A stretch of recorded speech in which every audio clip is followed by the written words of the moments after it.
baik. Nah, apa kabarnya hari ini? Luar biasa. Bagus dong. Nah, sebelum kita mulai ibadah hari ini, mari kita bersatu dalam doa. Tuhan, terima kasih atas berkat pada hari ini. Sehingga hari ini kami bisa beribadah bersama walaupun ini online. Tuhan yang memberkati setiap ibadah kami hari ini. Tuhan yang sertai dari awal, pertengahan, hingga akhirnya. Terima kasih Tuhan Yesus. Kami berdoa puji syukur. Haleluya. Amin. Nah, adik-adik, kakak undang semuanya untuk bangkit berdiri. Kita nyanyikan pujian baca kitab suci dari hari. Dalam berbagai gerakan ya.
Nah, adik-adik, sebelum kita mendengarkan kebenaran firman Tuhan, kita mengangkat pujian dengan sungguh-sungguh di pertamaannya.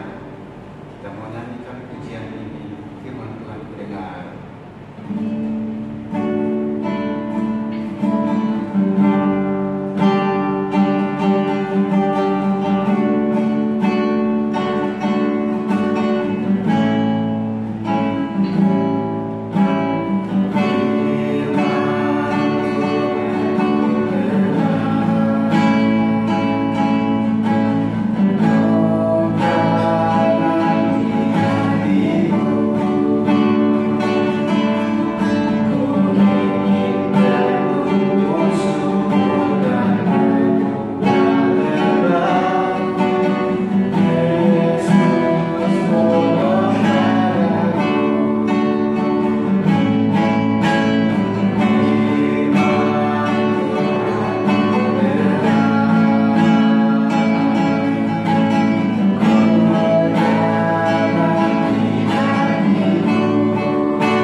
Terima kasih Tuhan, kami bersyukur Engkau sangat baik.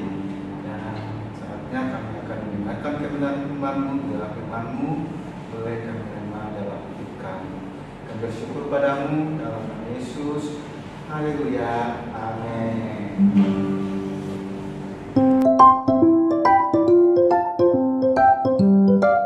Pada zaman dahulu kala, hiduplah seorang nenek dan cucunya. Mereka hidup dalam keadaan yang sangat miskin. Tidak punya apa-apa di rumahnya, selain peralatan yang sederhana dan makanan untuk mereka. Cucunya ini sedih sekali karena ia tidak mempunyai mainan. Ia beberapa kali minta diberikan mainan, tetapi neneknya bilang, "Ah, kita kan miskin, kita tidak punya uang yang banyak." Jadi tidak akan bisa beli mainan buat kamu. Yah, bagaimana ya? Suatu hari cucunya itu melihat bahwa mereka sebenarnya mempunyai sebuah mangkok yang tidak terpakai.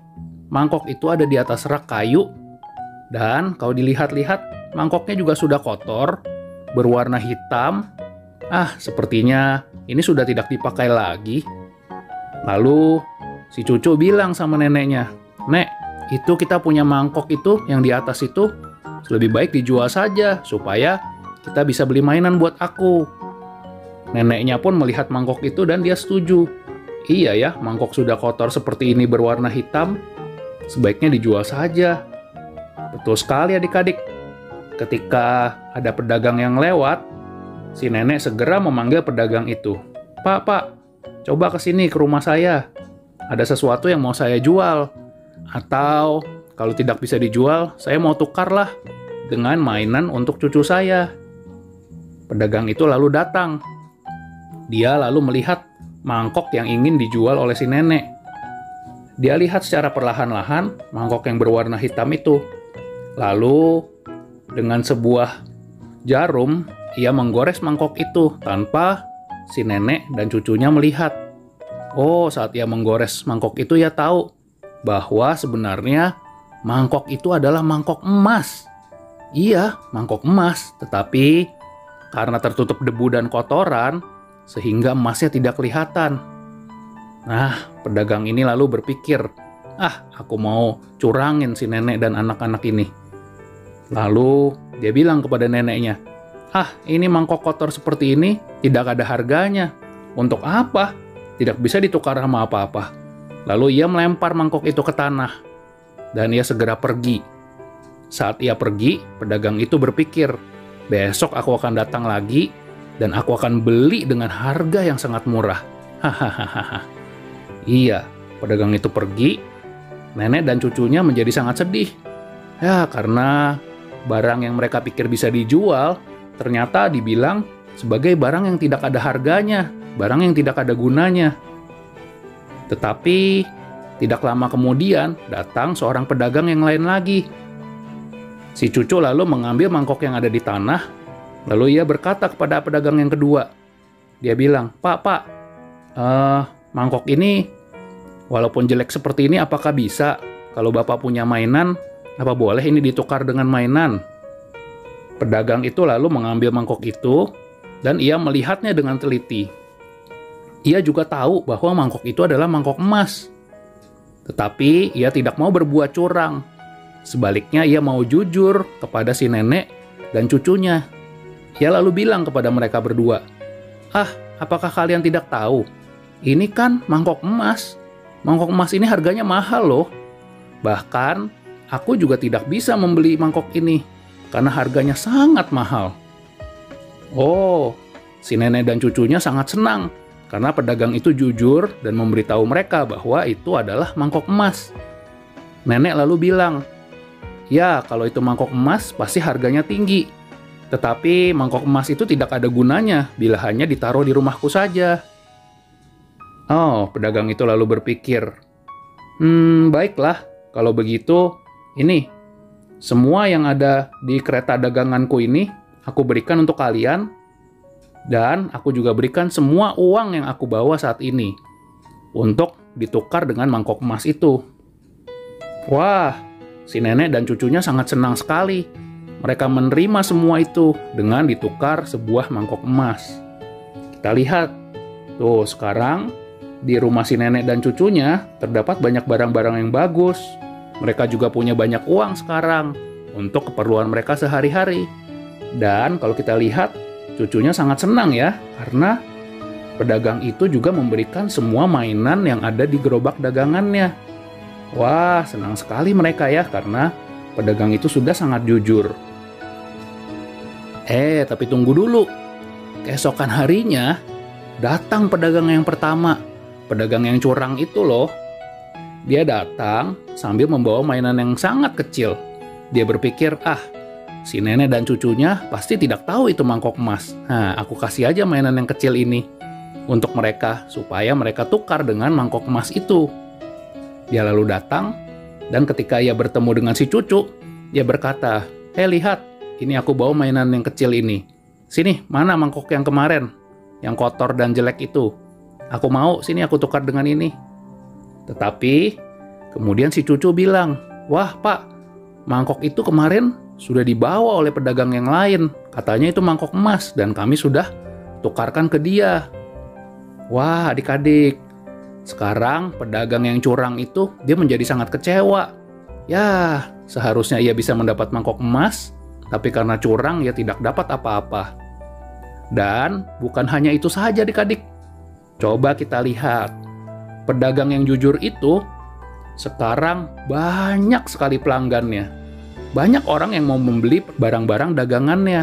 Karena apa? Karena mereka tahu bahwa ia adalah orang yang jujur. Jadi ketika ia berjualan, jualannya sekarang selalu laku. Sedangkan pedagang yang curang, ya sekarang nggak ada yang mau beli lagi sama dia, nggak ada yang mau tukar lagi sama dia. Nah, hidupnya jadi susah karena orang-orang tahu bahwa ia adalah orang yang curang.